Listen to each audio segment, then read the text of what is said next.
na meditação, né, de manhã, foi o conselho de Paulo aos Filipenses, o que nós podemos aprender para a nossa vida, para a nossa realidade de igreja hoje, com a lição da semana passada. Então vamos lá para Filipenses 2, verso 2, que é o verso para memorizar a lição.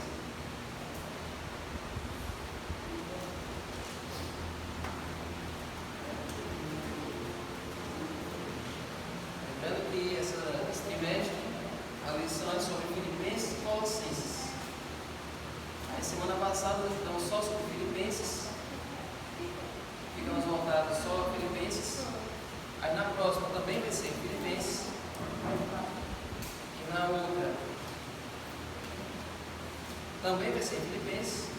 Aí só lá para a sétima semana também é Filipenses. Cadê Colossenses? Cadê Colossenses? Eu acho que o autor tem seu preferido aqui, peraí. Eu acho que vai ser lá para a oitava semana, lá para 14 de fevereiro, que a gente volta para Colossenses. Rapaz, quando é que tem esse ódio todo para Colossenses? Enfim, então a semana passada tratou sobre unidade. Unidade na igreja e qual é a razão para a gente ser unido. Então vamos lá, Filipenses 2,2 diz assim: então completem a minha alegria, tendo o mesmo modo de pensar, tendo o mesmo amor e sendo unidos de alma e mente. Amém?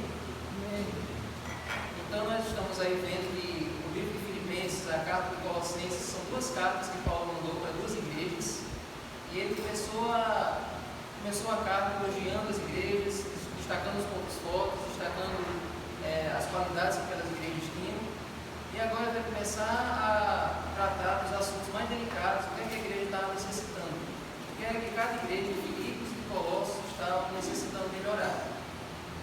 E quando ele chega para a carta de Filipenses, quando ele chega no capítulo 2, ele começa falando sobre, exortando, admoestando, chamando a igreja para aumentar o seu amor fraternal. Ele começou a perceber que aquela igreja que ele fundou, uma igreja que ele amava, estava começando a se perder em várias discórdias, estava começando a ter muitas brigas, estava começando a ter muitas discussões. Então ele começou a perceber que era a hora dele começar a chamar a atenção nesse ponto. A igreja de Filipos precisava ser mais unida. E aí no capítulo 2, do 1 até o 11, nós vamos ver durante essa semana, ele começou a tratar sobre isso, explicar por que a igreja deveria ser unida, em quem era que a igreja deveria se espelhar para ser unida, para aprender a ser unida, certo? Então, vamos ver o verso 3.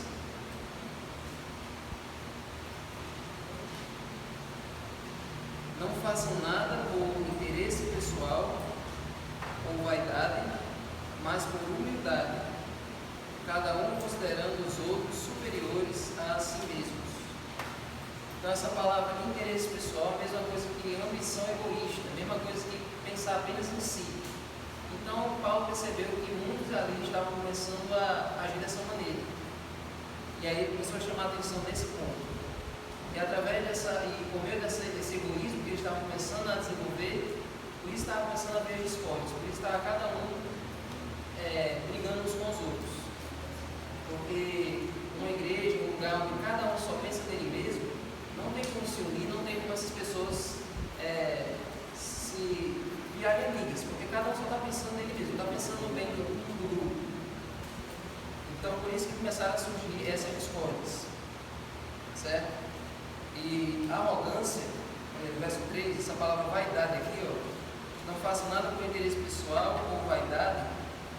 Essa palavra vaidade pode também significar arrogância, orgulho ou uma visão exagerada de si mesmo. Quando a gente se acha mais do que a gente realmente é. Superior ao outro, né? Em que situações uma pessoa pode se sentir, ter uma visão exagerada sobre ele mesmo?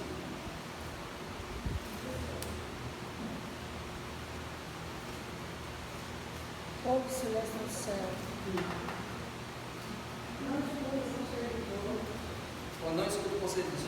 mais?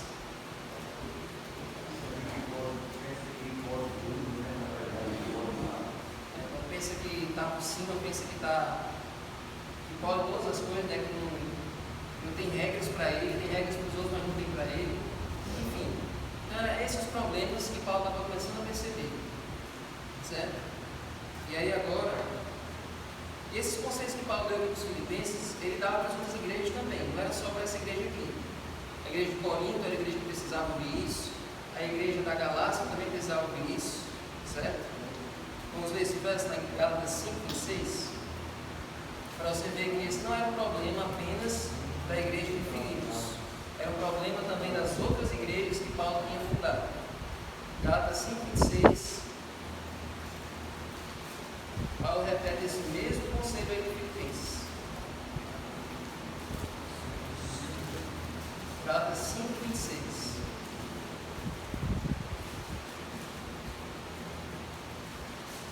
Diz assim: não nos deixemos possuir de vanglória, provocando uns aos outros, tendo inveja uns dos outros. Olha aí. O que é vanglória? Essa palavra vanglória, vocês acham que é o quê? Se achar, né? Exatamente. Oi? Desse jeito. Então, é isso que Paulo está dizendo. Não fiquem se achando, não fiquem se vangloriando, né? Contando vantagens, pessoas que adoram passar a vida toda contando vantagens, alegando coisas que elas fizeram. E também não nutrem inveja uns dos outros. Certo?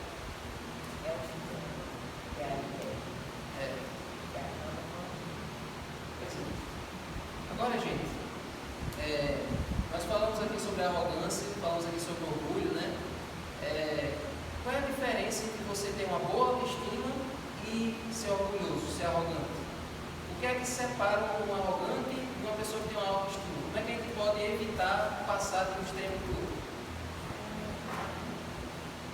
Porque eu posso ter uma boa autoestima e não ser arrogante, né? Qual é a diferença? Como é que a gente pode evitar passar por esse extremo da arrogância?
mal-estar que isso causa nos outros, né? A autoestima faz você se sentir seguro consigo mesmo. Eu sou consciente das minhas qualidades, sou consciente do que eu sou bom e eu ajudo os outros também a se desenvolver, a melhorar. Agora, a arrogância não. A arrogância você se acha mais do que você realmente é e ajuda a diminuir os outros, certo? Eu já contei isso uma vez. Alguns anos atrás, quando eu entrei na igreja, tinha um jovem da igreja, não era nem da central, nem, sabe, era do distrito aqui, que ele, diminuindo assim a capacidade de outros fazer evangelismo. Era no Caleb, e assim ia começar os Caleb. Aí ele contando que Caleb tal não deu certo, Caleb tal não deu certo também, porque ele não sabe fazer, não sei o quê. Aí ele disse, porque eu sei fazer evangelismo. Eu sei fazer evangelismo. Eu lembro muito bem que ele repetiu assim. Eu sei fazer evangelismo. Resultado, está fora da igreja. Faz alguns anos que essa pessoa se apostatou e ficou fora da igreja. Pois é, os que não sabem já aprenderam, né? Estão fazendo, estão aprendendo, estão aí lutando. E ele que sabia está fora da igreja. A queda é grande. Então vamos voltar aqui para o conceito de Paulo. Ele sabendo desses problemas, sabendo dessas deficiências, né, desses vamos ficar assim, então, olha, sabendo desses problemas, Paulo agora vai apresentar uma série de receitas para que a igreja possa melhorar. Vamos ver o verso 1 de novo. Filipenses 2. E no domingo já tem essa lista, né, de remédios que Paulo deu. Vamos só passar por cima aqui para a gente relembrar. Já a gente lida nada. Então, portanto, se existe alguma exortação em Cristo, então esse é o primeiro remédio, exortar em Cristo. Daqui mais para frente ele vai mostrar o exemplo de Cristo, vai dizer assim, olha, vocês querem ser humildes, vocês querem ser mais unidos, olhem para Cristo. Então o primeiro remédio Paulo já dá aqui, exortar em Cristo. Ele usa Jesus como exemplo, aqui mais na frente. Aí o segundo remédio, alguma consolação de amor, ou seja, consolar com amor. E Jesus disse que esse era o remédio que faria a igreja ser conhecida. Essa era a característica que faria a igreja, cada discípulo dele ser conhecido. Nisto conhecerão que sois meus discípulos, se tiverdes amor uns pelos outros. Esse é o segundo remédio. E o terceiro é alguma comunhão do Espírito. O terceiro remédio para a igreja ser unida é ter comunhão do Espírito Santo. Todos vocês lembram que antes de Jesus voltar para o céu, enquanto Jesus estava naquele ministério dos 3 anos e meio, todos os dias os discípulos brigavam. Todos os dias os discípulos discutiam. Quem era o maior, quem é que ia sentar à direita e à esquerda de Jesus, quando Jesus voltasse, que sou rei. Todo dia tinha uma briga, todo dia tinha discussão, todo dia tinha um se galfinhando ali. Mas aí, quando Jesus voltou para o céu, eles passaram 10 dias num lugar fechado, orando e pedindo que o Espírito Santo fosse derramado. E a partir daquele momento que o Espírito Santo foi derramado, nunca mais houve isso. A igreja ficou unida, ficou poderosa. Cada pregação que os apóstolos faziam, 3.000 pessoas. 3.000 pessoas, 5.000 pessoas para dizer. Então, exaltação em Cristo, consolação de amor, comunhão do Espírito Santo, o que mais? Se há profundo afeto e sentimento de compaixão. Entranhados afetos. Entranhados afetos? Na minha profundos afetos, entranhados afetos. Ou seja, se todos nós estivermos entranhados em afetos com os outros. Então, a gente precisa sentir afeto com cada um dos que vão ver. Esse é um desafio que todos nós precisamos exercitar. Porque essa é a melhor família que nós temos. Porque a família de sangue, acho que a maioria de nós é uma família de sangue, talvez não sempre da igreja. Salvo algumas pessoas, né? Mas a maioria, a família de sangue não concorda com a fé. Eu acho que aliás, né, que tem mais gente da família na igreja. Tem poucas famílias aqui em Cristo que a maioria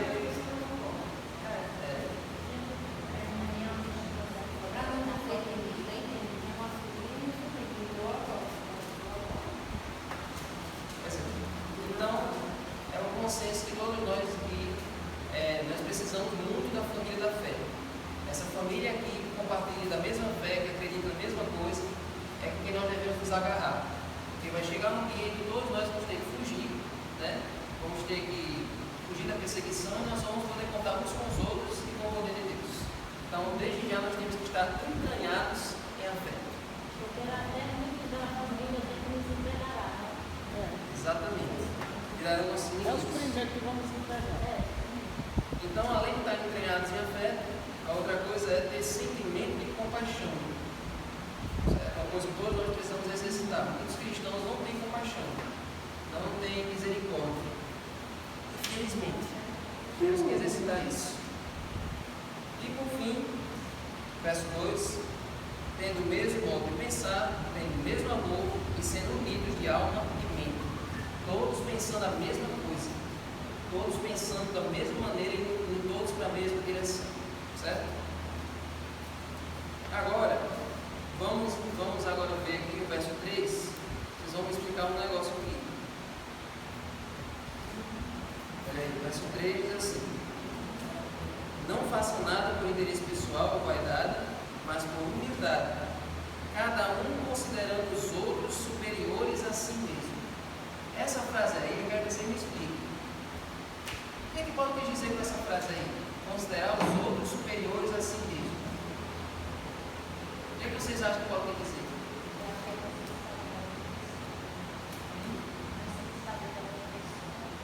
Não se desfazer do próximo.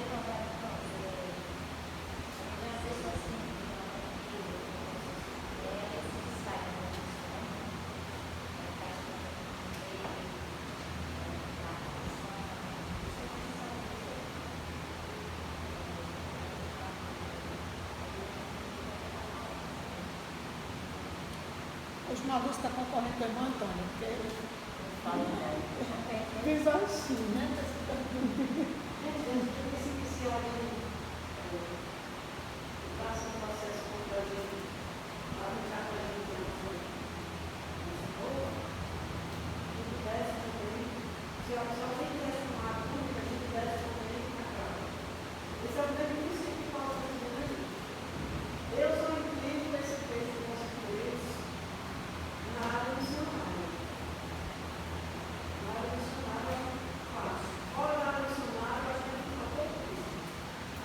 Pode ser que você pode ter o perigo da pessoa pensar assim: eu não vou mais pensar em mim, vou pensar apenas nos outros. Qual é o perigo de pensar dessa maneira? Eu não vou mais fazer nada para mim, não vou mais pensar em mim, não vou mais pensar. Vou viver apenas em função dos outros. Assim como a gente ama a gente, amar o próximo, a gente não é para o próximo assim da gente. Por isso que eu entendo esse verso 3, nação missionária. Porque nação missionária, a gente investe no outro, que a gente já está seguindo. Porque nas coisas materiais, não adianta a gente fingir, porque a gente não faz isso. Olha, as coisas materiais, a gente doa, a gente ajuda, mas a gente nunca doa para ficar sem nada. Ninguém doa para ficar sem nada. A gente doa porque dá para a gente doar. Não é, gente? Quem é que vai doar para ficar sem nada? Então, não adianta hipocrisia. A gente fingir que vai dizer que vai não. A gente dá uma roupa, a gente dá um sapato, Que não está mais usando. a gente dá uma manteiga, a gente dá uma feira. A gente dá, sai fica mais, imagina.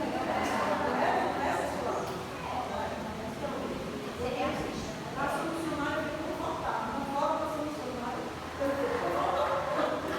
Então, eu já falou aqui, né? A gente tem também, tem mais ainda. Dando que se recebe. Mas sabe Sempre. quando você pensa no próximo, geralmente as pessoas que são mais ou menos boas de coração, né, que não existem na terra, elas ninguém é perfeito,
Por exemplo, por mais que a pessoa cante bem, mas é você dizer assim, mas eu acho o irmão fulano canta melhor do que ele. Agora, Por mais que a pessoa tenha palavras para pregar, tipo, eu acho as pregações de Ariado melhor do que a minha. As pregações de Ariado, tudo eu me lembro, a minha eu não me lembro. agora a gente tem que ter esse pensamento, mas ao mesmo tempo não dizer, como eu prego mal, como eu canto Não, não é. não Aí eu presta acho nada, não vale nada. A gente não deve pensar negativamente sobre si mesmo. Mas é importante a gente sempre pensar que tem gente melhor do que ele. Tem pessoas que são melhores do que eu. Eu não sou a referência disso aqui. Eu não sou o melhor nisso aqui. Mas eu sou bom no que eu faço. Eu sei, eu tenho noção de que o que eu estou fazendo é bom, mas em nenhum momento eu devo pensar que eu sou o melhor. Entendeu? Eu acho que nesse daí é bom, é confortável. Esse preço é confortável, de ligar a vida para os outros parentes. Esperando os outros superiores assim. Os outros parentes, né? Aqui na. Eu vou logo adiantar o negócio da quarta-feira. Agora que estou tocando nisso aqui. Aqui fala daquele. Você já ouviu falar no lutador chamado Muhammad Ali? Alguém já ouviu falar desse nome? Não, você? Não, peraí. Ele foi o maior lutador de todos os que você já viu. Ele chegava e dizia muitas vezes assim: eu sou o melhor, eu sou o maior. E ele lançou aqui um álbum que o nome era Eu Sou o Maior. Ele não tinha modéstia nenhuma. E um jogador de futebol que você deve conhecer, ele também já declarou muitas vezes: eu sou o melhor. Ele já disse. Não, ele dizia: eu sou o melhor jogador. Achei legal que uma vez eu estava dando entrevista, botaram Coca-Cola assim na frente dele para ele tomar. Ele pegou, tirou a Coca-Cola e puxou a garrafa d'água. Ele está aqui. Ele está dentro, mas ele deu dinheiro. Ele não toma não, Coca-Cola. Pois é, a gente deve reproduzir. A gente deve reproduzir um pensamento desse, uma fala como essa. Ele depois justifica essa fala. Diz: não, eu disse isso porque a gente tem que pensar assim, tem que pensar que a gente é o melhor. Mas de acordo com a Bíblia, essa não é a maneira certa. Você não deve afirmar ser o melhor daquilo que você sabe fazer. Considerar os outros superiores a si mesmo e estar ciente das suas qualidades. Exatamente. Porque tem gente melhor que ele. É sim. Com certeza. Se você é melhor, pode ser Sempre um vai haver uma pessoa que faça uma determinada coisa melhor que você. Deixa os outros dizerem se é bom. você acha. Deixa os outros falar. Essa é a questão. Pronto, é que nem no concurso militar, uma coisa que eu acho assim errada, assim, essa mulher é a mulher mais bonita do mundo. É nos seus olhos, mas nos olhos do outro. Existe ninguém mais lindo. E pra Deus ela é muito linda. Então não você imagina que é mais lindo. Para aqueles jurados ali, ele é mais bonito, mas para as pessoas. E olha só, aqui só traz um detalhe interessante. Muitas vezes em conversas estamos mais preocupados em preparar uma resposta do que em ouvir para entender outra pessoa. Numa discussão a gente fica ali se armando, preparando um argumento para acabar com o outro, mas a gente não se prepara para ouvir, para entender o ponto de vista da outra pessoa. Por que nós temos tanta dificuldade em ouvir?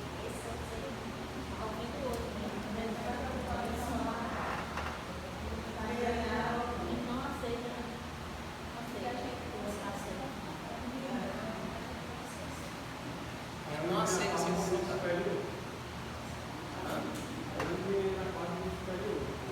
Você quer mostrar que você tem mais conhecimento que aquela pessoa.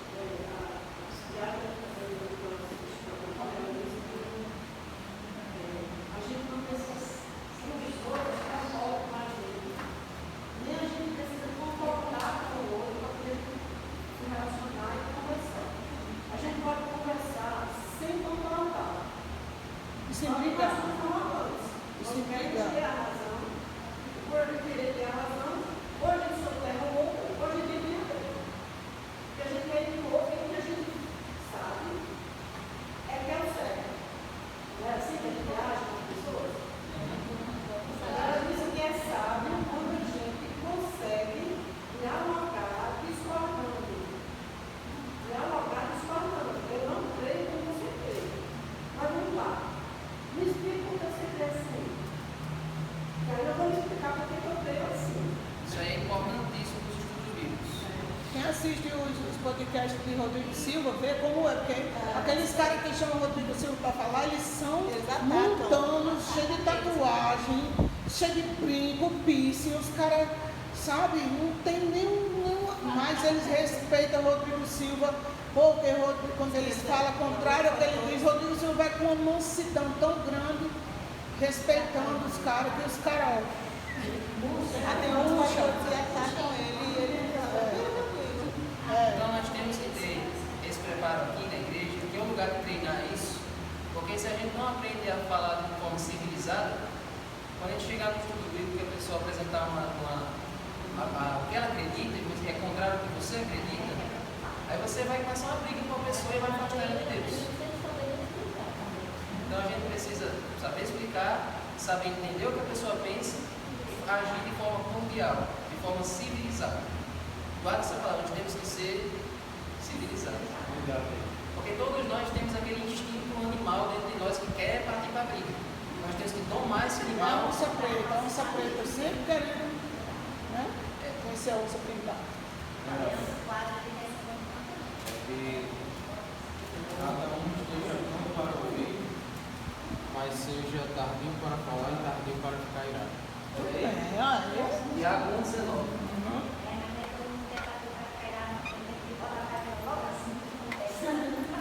Mas todos nós temos que mudar. O cristão que fica na igreja durante muitos anos e não muda isso, tem alguma coisa muito errada. Jesus ele decide fazer essa transformação em nós, mas a gente tem que deixar.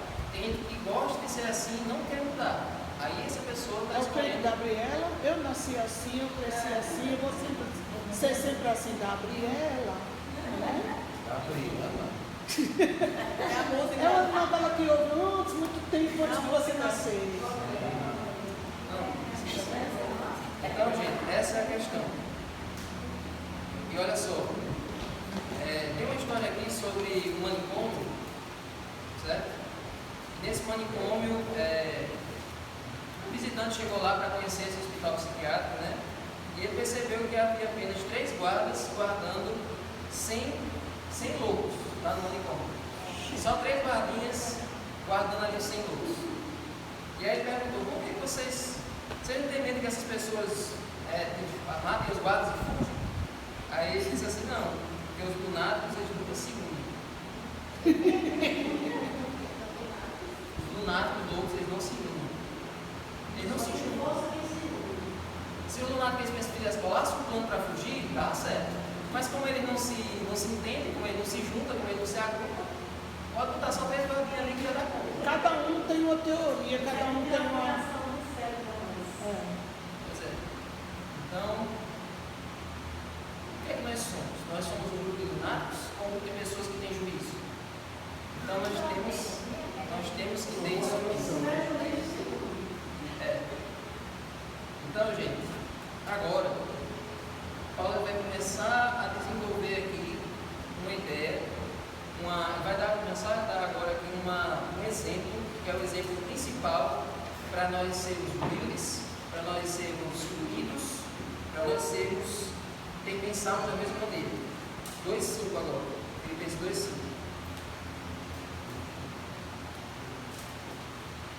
Essa carta de Filipenses, Paulo foca muito nos pensamentos. Ele tem vários versos. Paulo ele vai focar muito no que a gente está imaginando, no que a gente está pensando e como isso se externa nas nossas ações. Como isso influencia a gente. Como isso influencia a gente, exatamente. Tudo que a gente deixa entrar para nos olhos, nos ouvidos, todo veículo de informação que a gente deixa entrar na nossa mente, vai sair de alguma maneira, seja das suas palavras, seja das suas atitudes. Certo? Vão alimentar os pensamentos, por sua vez, vão alimentar as ideias se transformarão em ações. Exatamente. Então, o que é que está influenciando a sua cabeça? O que é que mais influencia você no seu dia a dia? Pensa aí, o que é que mais ordena o meu jeito de ser? Então, olha só, Filipenses 2,5. Tenham entre vocês o mesmo modo de pensar de Cristo Jesus. O que é que mudaria na sua vida se você pensasse igual Jesus?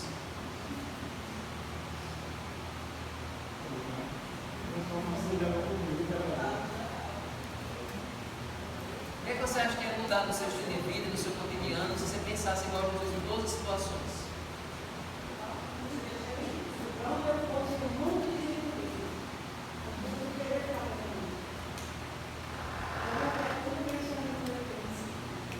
Por exemplo, tem uma frase assim que vocês têm que sempre lembrar. Toda vez que for tomar uma decisão, pense assim: no meu lugar, o que é que Jesus faria?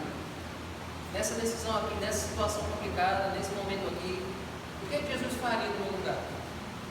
Então, se nós tivermos esse pensamento, o mesmo modo de pensar de Jesus, muita coisa vai se resolver. Melhor, tudo vai se resolver na igreja. Amém? Então, Filipenses 4:8 agora. Como eu disse que essa carta Paulo foca muito nos pensamentos, vamos ler aí Filipenses 4:8.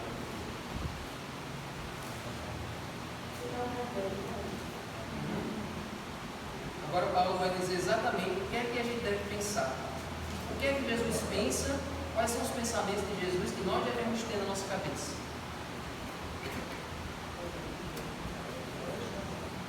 Diz assim: finalmente, irmãos, tudo que é verdadeiro, tudo que é respeitável, tudo que é justo, tudo que é puro, tudo que é amável, tudo que é de boa fama, ou seja, de bom caráter, né?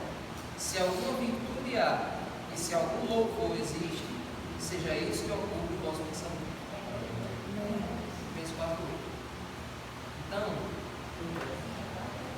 Então façam um exame na sua mente. O que é que você tem mais pensado durante o seu dia? São coisas louváveis? São coisas que têm boa fama? São coisas que são verdadeiras? São coisas que são puras? Ou a sua mente está cheia de coisas erradas? Então nós temos que pedir a Deus, pedir a Jesus, para que Ele faça na nossa mente o que Ele fez lá no templo naquele dia. Jesus chegou lá no templo e expulsou os comerciantes, expulsou ali, tirou toda aquela bagunça e transformou o templo num lugar novamente, um lugar de oração. E nós possamos pedir a Jesus para que Ele faça essa faxina cerebral em nós. Amém? Então agora nós vamos para um dos textos mais poderosos da Bíblia. O maior exemplo que nós devemos seguir para sermos humildes está aqui. Filipenses 2, agora, verso 5.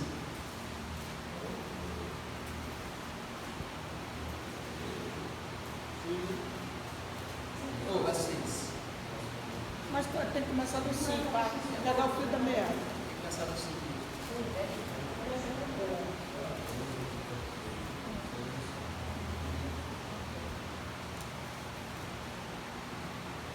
Ele diz assim: entre vós o mesmo modo de pensar de Cristo Jesus, porque que mesmo existindo na forma de Deus, não considerou ser igual a Deus algo que deveria ser retido a todo custo. Nas versões de vocês diz assim: não julgou com usurpação ser igual a Deus. Então, aqui vai começar uma lista, mas essa é a primeira coisa. Jesus, Filipenses 2:6. Então Jesus, ele estava sendo Deus, ele não julgou isso como algo que ele deveria reter a todo custo. Quando ele viu o ser humano pecar, ele ficou: vixe, agora eu vou ter que me tornar ser humano, mas eu gosto tanto de ser Deus que eu não vou me arriscar.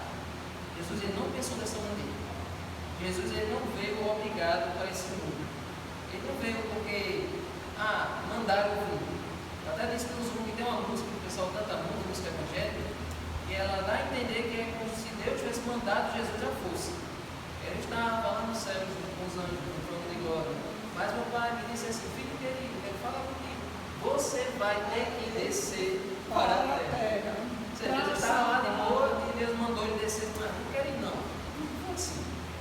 Jesus, ele não foi obrigado. Ele se ofereceu. Ele se ofereceu: não, eu vou. Eu sou Deus, mas eu abro mão, certo? Para me tornar um ser humano. Então Jesus, ele não julgou como o fato de ser Deus algo que ele deveria reter a todo custo, certo? E agora nós vamos ler o verso 7 em diante. Pelo contrário, ele se esvaziou. Por que esse fato de Jesus ter se esvaziado? Quando Jesus assumiu a natureza humana, quando Jesus se tornou homem, Jesus ele reduziu alguns dos seus atributos como Deus. Por exemplo, a onipresença. ali no corpo humano, estava restrito ali no corpo humano, mas não estava mais presente em outros lugares. A outra coisa, a onisciência. Teve algumas coisas que Jesus evitou de saber enquanto ele estava no corpo humano. Por exemplo, o dia da sua volta. O que é que diz lá em Mateus 24:36? A respeito daquele dia e hora, ninguém sabe, nem os anjos do céu, nem o Filho, senão o Pai. Por que Jesus preferiu não saber? Por que Jesus fez isso? Porque os discípulos lhe perguntaram: mestre, quando é o dia que o Senhor vai voltar? Quando é que o dia que o Senhor vai vir? Então Jesus preferiu não deixar nenhuma data para que a gente estivesse preparado todos os dias.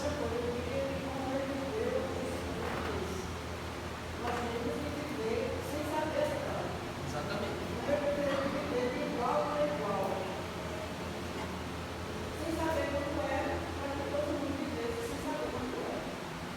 Viu? Então Jesus ele se rebaixou ao nível de um ser humano.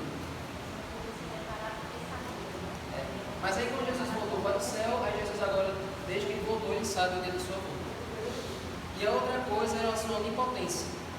O poder que Jesus tinha para operar os milagres, para fazer tudo que ele fazia no seu dia a dia, ele conquistava esse poder, ele ganhava esse poder através da oração que ele fazia à noite. Toda noite ele se entregava a Deus, mostrando dependente de Deus, do Pai, para que ele pudesse realizar os milagres que ele fazia durante o dia. Ele recebia o batismo diário do Espírito Santo para então parar no meio do trabalho, no meio do seu ministério. Ele nunca fez nenhum milagre para si mesmo, sempre em prol dos outros, certo? Colocando em prática como Paulo disse, considerando os outros superiores a si mesmo.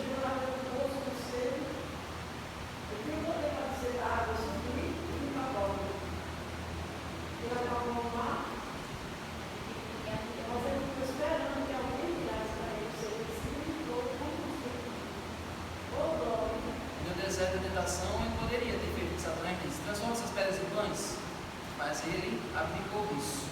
Jesus nunca ficou doente. Isso aqui é um detalhe que eu disse nos outros, vale a pena repetir. A doença é uma coisa que é fruto do pecado. Jesus ele foi afetado pelo pecado, mas ele não foi infectado pelo pecado. O que quer dizer isso? Jesus sentiu sono, Jesus sentiu fome, Jesus sentiu sede, cansaço, suor, ele se machucou, ele se feriu, dores. Mas, ou seja, o pecado afetou ele fisicamente, mas nunca infectou ele, ou seja, ele nunca pecou em momento nenhum da sua vida. Vamos lá. Pelo contrário, ele se esvaziou, assumindo a forma de servo, tornando-se semelhante aos seres humanos. Ou seja, assumir a forma de servo é você se humilhar totalmente, porque se você é Deus, Todo-Poderoso, Criador do céu e da terra, Rei do universo, e você vira um ser humano, é uma humilhação já por si só. Ainda mais servo. Ele se tornou um ser humano na forma de bebê. Ele não veio como ser humano já adulto. Ele veio primeiro como feto, depois se tornou um bebê que não sabia de nada. Esse é o detalhe que é mais incrível em toda essa história. Humilhante. Porque ele, sendo Deus, ele se tornou um bebê que não sabia de nada. Ele teve que aprender tudo pouco a pouco com Maria e no contato com a natureza. Então, olha que coisa misteriosa, que coisa incrível a gente entrar na nossa cabeça. Como é que Deus vira um bebê que não sabe de nada? Então, assumindo a forma de servo, tornou-se semelhante aos seres humanos. E reconhecido em figura humana, ele se humilhou mais ainda, tornando-se obediente até a morte e morte de cruz. Então, eu já preguei aqui esse texto uma vez, já mostrei que Jesus ele vai descendo em escada. De Deus, ele vira homem, e de homem vai descendo até chegar, vira servo, até chegar à cruz. É uma escada, ele vai descendo cada vez mais. Então, gente, Porque a morte de cruz era pior, porque era expondo completamente a pessoa diante dos familiares e dos inimigos. a morte de cruz era a morte mais vergonhosa de todas. Então, essa escada que ele vai descendo para os graus mais humilhantes. Primeiro para o ser humano pobre, depois para a morte mais humilhante de todas. Agora, eu quero que você me diga uma coisa aqui. Vamos lá para Isaías 14.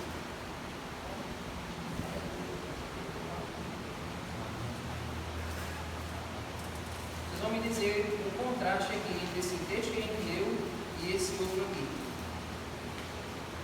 Isaías 14, 12 12 a 14.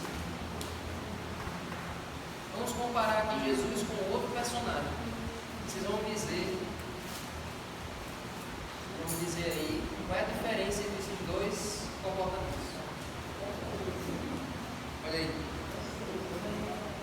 Isaías 14, 12 a 14. Diz assim: Veja como caíste do céu, ó estrela da manhã, filho da alva. Veja como você foi lançado por terra, você que debilitava as nações. Tu dizia no teu coração: eu subirei ao céu, exaltarei o meu trono acima das estrelas e me assentarei no monte da congregação nas extremidades do norte.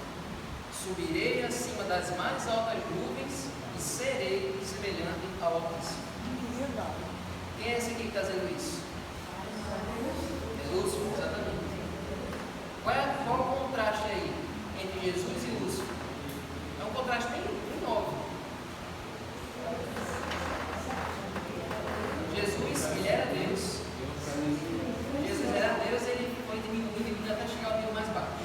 E Lúcifer já estava lá em cima e ele quis subir cada vez mais. Mas o que vai acontecer com Lúcifer? Verso 15. Mas você descerá ao mundo dos mortos, ao mais profundo do abismo. Aquele que quis crescer foi jogado lá para baixo. Ele é a criatura mais desprezível do universo. E o dele vai ser destruído. Amém? Amém. E Jesus, que estava lá no topo, que é o Deus, Rei do universo, ele se humilhou. E o que é que ele dá no final do texto que ele fez? Verso 9. A música que ela mais gosta. Por isso também Deus o exaltou sobremaneira. Ele deu o nome que está acima de todo nome, para que ao nome de Jesus se dobre todo o joelho do céu, da terra e debaixo da terra, e toda a língua confesse que Jesus Cristo é Senhor, para a glória de Deus Pai. Amém. Está vendo aí?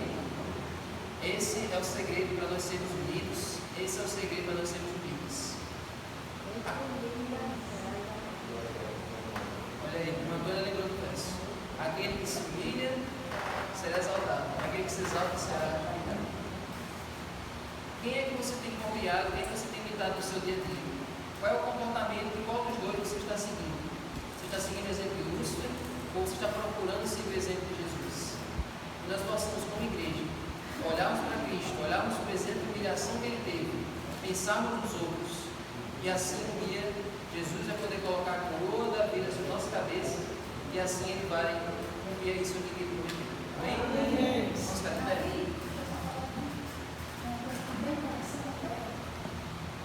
E eu pensei com meu irmão, aí ela falou assim: fale menos de você, nada dos outros, de Jesus. Vem? Repita aí para o pessoal lembrar. Fale menos de você, nada dos outros, muito de Jesus. Amém. Menos de você, nada dos outros e mais sobre Jesus. Estou tentando fazer isso. Menos de você, nada sobre os outros e mais sobre Jesus. Coloque isso na sua cabeça. Nossa cabeça. Amém? Senhor Deus, muito obrigado, Senhor, por essa lição maravilhosa. Obrigado. Obrigado, Senhor, pelo teu exemplo que o Senhor deixou. Quão distante nós estamos a seguir esse mesmo trajetório que o Senhor fez. Nos ajuda, Senhor, a tentarmos pelo menos nos parecer com isso. A não acharmos que somos melhores, não acharmos que somos os mais capacitados, mas que possamos, Senhor, pensar que o outro também precisa da nossa ajuda, que o outro também tem suas qualidades, e juntos nós devemos crescer em humildade, em carinho e em amor uns pelos outros. Amém. Por favor, Senhor, nos ajuda a nos ter a ter o mesmo pensamento que o Senhor tem, a ter o mesmo amor que o Senhor sente pelas criaturas. Que possamos, Senhor, espelharmos as nossas atitudes, as mesmas atitudes que o Senhor teve aqui na terra. Por favor, Senhor, nos ajuda a pensar como tu, o teu coração igual ao teu, em nome de Jesus. Amém.